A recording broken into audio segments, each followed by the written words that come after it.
Digital জগতে বাস করি সেখানে একটা মেসেজ পাঠানো বা একটা ভিডিও দেখা এই সব কিছুর পেছনেই কিন্তু একটা গোপন নকশা কাজ করে। চলুন আজ সেই 5 অংশের নকশাটাকে একটু কাছ থেকে দেখা যাক। আচ্ছা, কখনো কি মনে হয়েছে যে এক ক্লিকে একটা ছবি বা মেসেজ কিভাবে সাথে সাথে পৃথিবীর আরেক প্রান্তে পৌঁছে যায়? ব্যাপারটা তো প্রায় জাদুর মতোই শোনায়, তাই না? আসলে এটা কিন্তু কোনো জাদু নয়, এর পেছনে আছে একটা খুব গোছানো যাত্রাপথ, বলতে পারেন একটা ম্যাপ, যেটা ধরে প্রত্যেকটা ডেটা এগিয়ে চলে। চলুন আজ সেই যাত্রার গল্পটাই শোনা যাক। এই যে এটাই হলো সেই ম্যাপটা। দেখুন, ডেটা যেখান থেকে তৈরি হচ্ছে সেখান থেকে শুরু করে একদম শেষ পর্যন্ত পৌঁছাতে মোট 5টা ধাপ পার হতে হয়। আজ আমরা এই 5টা ধাপ নিয়ে বিস্তারিত কথা বলবো। তো চলুন আর দেরি না করে এই যাত্রার গভীরে যাওয়া যাক, এক এক করে জেনে নিই এই ধাপগুলো সম্পর্কে। ডেটা কমিউনিকেশনের মূল মডেলটা দাঁড়িয়ে আছে এই 5টা ধাপের ওপর। প্রথমে উৎস, তারপর ট্রান্সমিটার, মাধ্যম, রিসিভার আর সবশেষে গন্তব্য। এই পথেই একটা বার্তা তার জার্নিটা শেষ করে। আচ্ছা, পুরো ব্যাপারটা আরও সহজে বুঝতে চলুন ডেটার এই যাত্রার প্রত্যেকটা উপাদানকে এক একটা চরিত্রের মতো করে ভাবি আর দেখি কার কি কাজ। গল্পের শুরুটা হয় উৎস বা সোর্স থেকে, মানে যেখান থেকে বার্তাটা তৈরি হচ্ছে। যে কোনো যোগাযোগের এটাই হলো প্রথম ধাপ। যেমন ধরুন, কিবোর্ড দিয়ে কিছু টাইপ করা হচ্ছে, বা ক্যামেরা দিয়ে ছবি তোলা হচ্ছে, কিংবা মাইক্রোফোনে কথা বলা হচ্ছে, এই সবগুলোই হলো এক একটা উৎস। উৎস থেকে বার্তাটা তৈরি হওয়ার পর আসে ট্রান্সমিটারের পালা। এর কাজটা অনেকটা অনুবাদকের মতো, মানে ও আমাদের সাধারণ ভাষাকে একটা সিগন্যালে বদলে দেয় যাতে সেটা সহজে পাঠানো যায়। যেমন মডেম কম্পিউটারের ডেটাকে সিগন্যালে পাল্টে দেয়, বা আমাদের মোবাইল ফোন কথাকে সিগন্যালে পরিণত করে পাঠায়। এগুলোই হলো ট্রান্সমিটার।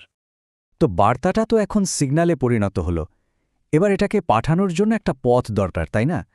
এই পথটাই হলো মাধ্যম বা মিডিয়াম। বলতে পারেন এটা ডেটা চলার একটা হাইওয়ে। আর এই হাইওয়েটা কিন্তু 2 রকম হতে পারে। ফাইবার অপটিক ক্যাবেলের মতো তারযুক্ত, আবার রেডিও ওয়েভের মতো তারবিহীনও হতে পারে। সিগন্যালটা যখন তার হাইওয়ে ধরে প্রায় গন্তব্যের কাছে পৌঁছে যায়, তখন তাকে রিসিভ করার জন্য একজন অপেক্ষা করে। সে হলো রিসিভার।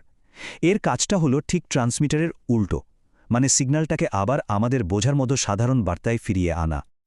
আর একটা মজার ব্যাপার হলো মডেম বা রাউটারের মতো কিছু ডিভাইস কিন্তু ট্রান্সমিটার আর রিসিভার এই দুটো কাজই একাই করতে পারে। আর একদম শেষে আসে আমাদের গল্পের শেষ চরিত্র, গন্তব্য বা ডেস্টিনেশন। এখানেই যেটার লম্বা যাত্রাটা শেষ হয়। যেমন একটা কম্পিউটার স্ক্রিন যেখানে ইমেলটা পড়া হচ্ছে, বা একটা লাউডস্পিকার যেখান থেকে গানটা শোনা যাচ্ছে, এগুলোই হলো সেই ফাইনাল ডেস্টিনেশন। তো আমরা 5টা চরিত্রকেই চিনে ফেললাম। চলুন এবার সবগুলোকে একসাথে মিলিয়ে দেখি আমাদের সেই ছবি পাঠানোর গল্পটা আসলে কিভাবে ঘটে। এই যে দেখুন, এখানে এক নজরে পুরো ব্যাপারটা সঙ্গী করা আছে।